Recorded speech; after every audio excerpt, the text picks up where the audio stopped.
Mr. Bloomfield, the vicar, had a large family of boys and girls. Sometimes they used to come and play with Miss Jessie and Flora.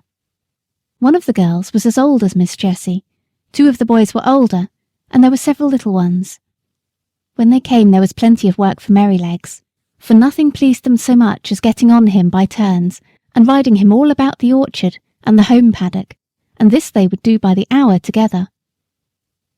One afternoon he had been out with them a long time, and when James brought him in and put on his halter, he said, "There, you rogue, mind how you behave yourself or we shall get into trouble." "What have you been doing, Merrylegs?" I asked. "Oh," said he, tossing his little head, "I have only been giving those young people a lesson. They did not know when they had had enough, nor when I had had enough, so I just pitched them off backward. That was the only thing they could understand." "What?" said I. "You threw the children off? I thought you knew better than that. Did you throw Miss Jessie or Miss Flora?" He looked very much offended and said, "Of course not. I would not do such a thing for the best oats that ever came into the stable. Why, I am as careful of our young ladies as the master could be, and as for the little ones, it is I who teach them to ride. When they seem frightened or a little unsteady on my back, I go as smooth and as quiet as old Pussy when she is after a bird, and when they are all right, I go on again faster, you see, just to use them to it. So don't you trouble yourself preaching to me. I am the best friend and the best riding master those children have. It is not them, it is the boys."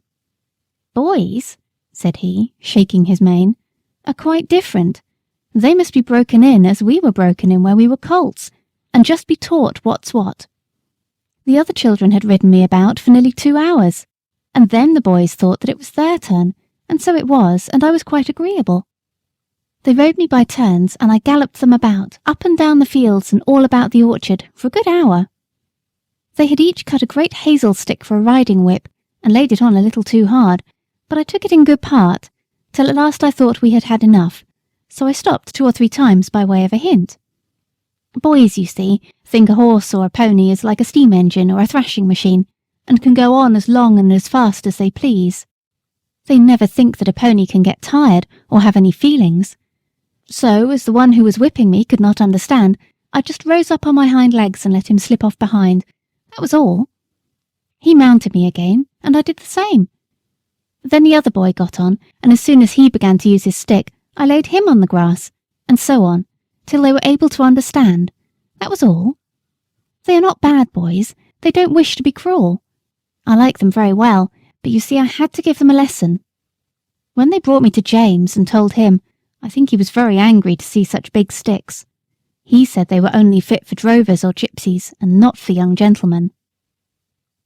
"Had I been you," said Ginger, "I would have given those boys a good kick, and that would have given them a lesson." "No doubt you would," said Merrylegs, "but then I am not quite such a fool, begging your pardon, as to anger our master or make James ashamed of me. Besides, those children are under my charge when they are riding. I tell you they are entrusted to me. Why, only the other day I heard our master say to Mrs. Bloomfield, 'My dear madam, you need not be anxious about the children. My old Merrylegs will take as much care of them as you or I could. I assure you I would not sell that pony for any money. He is so perfectly good-tempered and trustworthy. And do you think I am such an ungrateful brute as to forget all the kind treatment I've had here for 5 years, and all the trust that they place in me, and turn vicious because a couple of ignorant boys used me badly? No, no. You never had a good place where they were kind to you, and so you don't know, and I'm sorry for you. But I can tell you good places make good horses. I wouldn't vex our people for anything. I love them, I do," said Merrylegs, and he gave a low ho-ho-ho through his nose, as he used to do in the morning when he heard James's footstep at the door. "Besides," he went on, "if I took to kicking, where should I be? Why, sold off in a jiffy, and no character, and I might find myself slaved about under a butcher's boy, or worked to death at some seaside place where no one cared for me, except to find out how fast I could go, or be flogged along in some cart with 3 or 4 great men in it going out for a Sunday spree, as I have often seen in the place I lived in before I came here. No," said he, shaking his head, "I hope I shall never come to that."